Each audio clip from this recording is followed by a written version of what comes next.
The trunk slammed shut and sealed Jennifer Asbenson into darkness so complete she could not see her own knees curled against her chest. The air inside was thick with gasoline and hot rubber. Every breath tasted metallic and stale. The car surged forward, gravel snapping beneath the tires, and her body rolled hard against a spare tire bolted into the corner. Her wrists were bound tight behind her back. Her ankles were tied. The confined space amplified every sound, the hum of the engine, the rattle of tools, the thud of her own heartbeat. She forced herself not to scream. Oxygen was limited. Panic would only make it worse. Jennifer was 19 years old in the summer of 1995, living in Southern California and working long shifts while trying to support herself. She had plans for her future and believed she understood how to read people. When she met Andrew Urdiales, he presented himself as calm and polite. He spoke softly, asked questions about her life, and carried himself with the confidence of someone who knew how to earn trust. Nothing in the first conversation hinted at the violence beneath the surface. That changed once she was alone with him. His tone shifted from attentive to controlling without warning. He restrained her suddenly and with force, overpowering her before she fully understood what was happening. She fought, kicking and clawing, but he was stronger and deliberate in every movement. He bound her wrists and ankles and sexually assaulted her, speaking in an even voice that felt disconnected from the brutality of his actions. When it was over, he tightened the restraints and dragged her toward his car, lifting her into the trunk as if disposing of cargo rather than a living person. Now she lay in the darkness, feeling each turn and acceleration as he drove away from the city lights. The temperature climbed quickly inside the sealed compartment. Sweat gathered at the base of her neck. The metal floor vibrated beneath her ribs. She twisted her wrists against the rope, ignoring the sting as fibers tore at her skin. She listened carefully to the change in road noise. Pavement gave way to rougher terrain. The vibration deepened. He was driving into open desert where there would be no witnesses. She understood that she was not meant to survive the night. Andrew Urdiales would later be identified as a serial killer responsible for multiple murders in California and Illinois. His pattern involved targeting young women, assaulting them, and killing them in isolated areas. Several victims had been shot after being sexually assaulted and abandoned in remote locations. Jennifer did not know the full extent of his crimes inside that trunk, but she sensed the isolation and the deliberate pace of a man who believed he had complete control. The car slowed.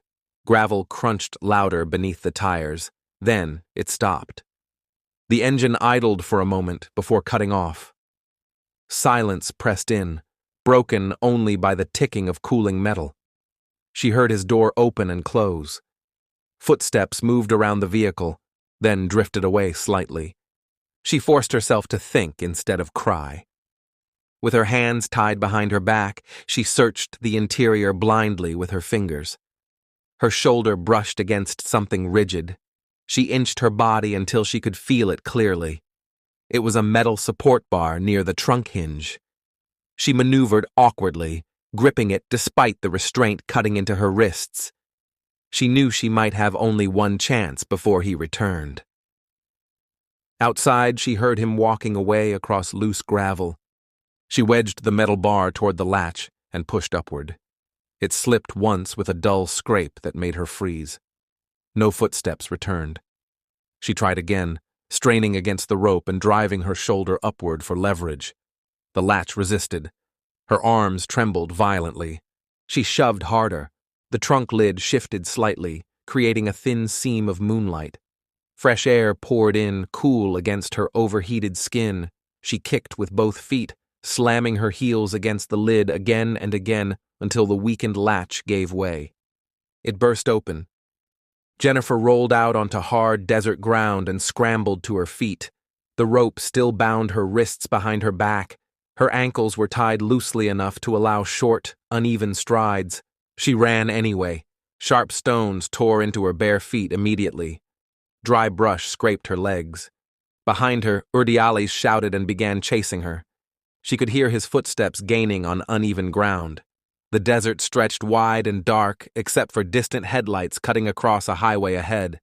She aimed for the light with everything she had left. Her lungs burned and her throat felt raw from inhaling dust.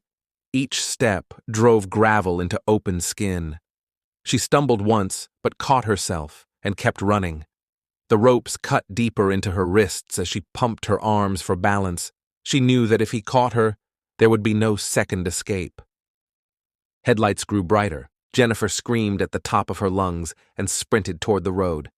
A passing driver slowed as a barefoot, bound young woman burst from the darkness onto the shoulder, covered in dirt and blood and screaming for help.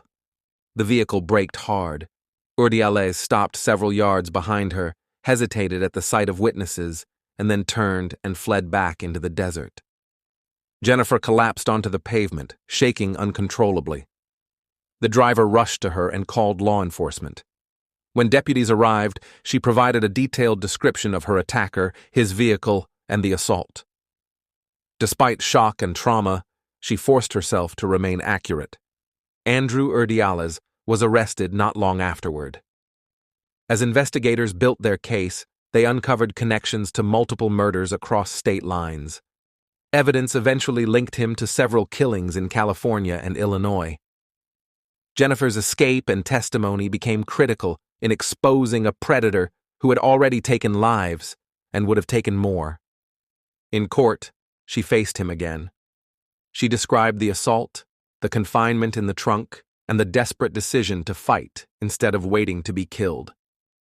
She spoke about forcing the latch and running barefoot across desert terrain while hearing him behind her. Urdiales was convicted in separate cases for multiple murders and received death sentences in California. He was also sentenced in Illinois. He ultimately died in prison in 2018 while awaiting execution. Jennifer survived with cuts and rope burns that scarred her wrists and feet. The physical wounds healed with time. The memory of the trunk, the smell of gasoline, and the sound of footsteps in the desert stayed with her. Inside a sealed compartment in open land, bound and assaulted, she refused to surrender to panic. She searched for a tool. She forced open steel. She ran toward the first light she saw, and she lived. Thank you for listening to Horrifying Survival Stories. Subscribe for more stories of those who faced the impossible and lived.